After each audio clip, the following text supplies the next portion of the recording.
Lealdade. Que palavra forte, né? A gente logo pensa em dedicação, confiança, até sacrifício. Mas o que é que significa ser leal de verdade? E qual o preço que se paga por isso? Bom, para entender melhor, a gente vai mergulhar numa história que começa com uma promessa bem inesperada.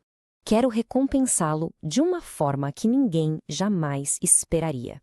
Imagina ouvir isso, uma promessa ou talvez uma ameaça de um chefe para o seu funcionário mais fiel. É uma frase que vai testar todos os limites do que a gente entende por lealdade. Então, a nossa análise de hoje começa justamente com a história por trás dessa frase. Uma narrativa sobre poder, dedicação e, claro, uma recompensa que tem potencial para mudar absolutamente tudo.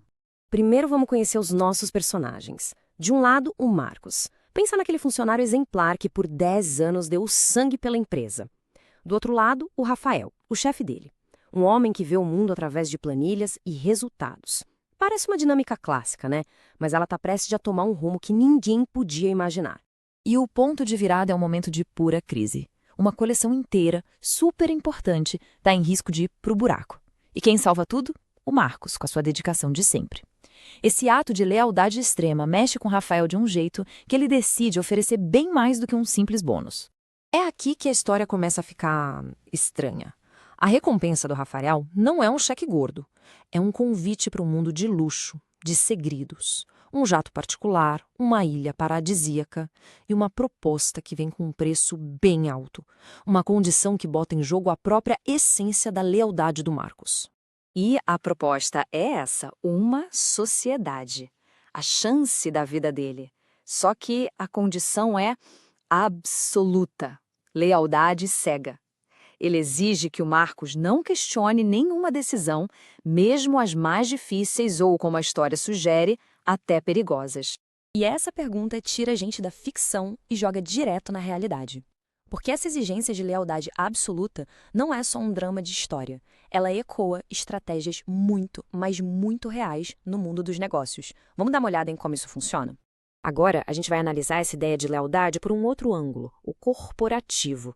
Como é que as empresas cultivam essa fidelidade, não só dos funcionários, mas principalmente dos clientes? Sabe, pesquisas sobre o assunto mostram que a tal da fidelização de clientes vai muito além de um programinha de pontos. É toda uma cultura focada em criar um valor que o concorrente simplesmente não consegue copiar. É isso que garante o sucesso a longo prazo. Olha só essa tabela. Ela mostra duas filosofias de negócio. De um lado, a orientação para o consumidor, que é aquela empresa que reage ao que os clientes dizem que querem agora. Do outro, a orientação para o mercado, que é a que tenta adivinhar o que os clientes vão precisar no futuro, às vezes antes mesmo que eles se deem conta. Para simplificar, o ponto crucial é esse. A primeira abordagem é reativa, de curto prazo. A segunda é proativa, pensa lá na frente. É a diferença entre correr atrás do mercado e liderar o mercado. E a fidelização de verdade, aquela mais forte, geralmente vem dessa segunda abordagem. E isso nos traz de volta para o nosso dilema do começo. A exigência do Rafael não era só sobre estratégia de negócio. Era, na verdade, um teste moral. O que será que a psicologia moral tem a dizer sobre uma situação dessas? Então, vamos entrar de cabeça nesse conflito interno que a lealdade pode causar. Em que momento ser leal se torna uma coisa moralmente complicada? Vamos olhar de novo para essa frase. Lealdade verdadeira sem questionar decisões difíceis. Essa condição é o coração do dilema. É o que pode transformar a lealdade, que é uma virtude, numa verdadeira armadilha. A psicologia moral faz uma distinção que é chave aqui.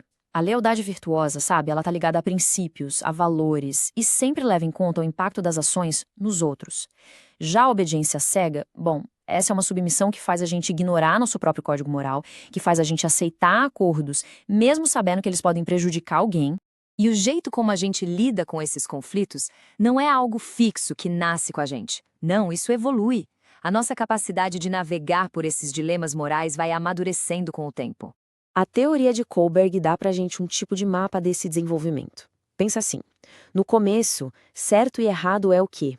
É evitar castigo e ganhar recompensa. Depois, a gente passa a se guiar pelas regras da sociedade, pela aprovação dos outros. Mas existe um nível mais avançado, onde o raciocínio se baseia em princípios éticos universais, como justiça e dignidade. E é nesse ponto que a gente pode até questionar as leis, se elas parecerem injustas. Chegou a hora de conectar todos os pontos: a nossa história, a estratégia de negócios e o dilema moral. Tudo isso para a gente finalmente entender qual é o verdadeiro preço da lealdade. Então, a gente viu 3 faces bem diferentes da lealdade.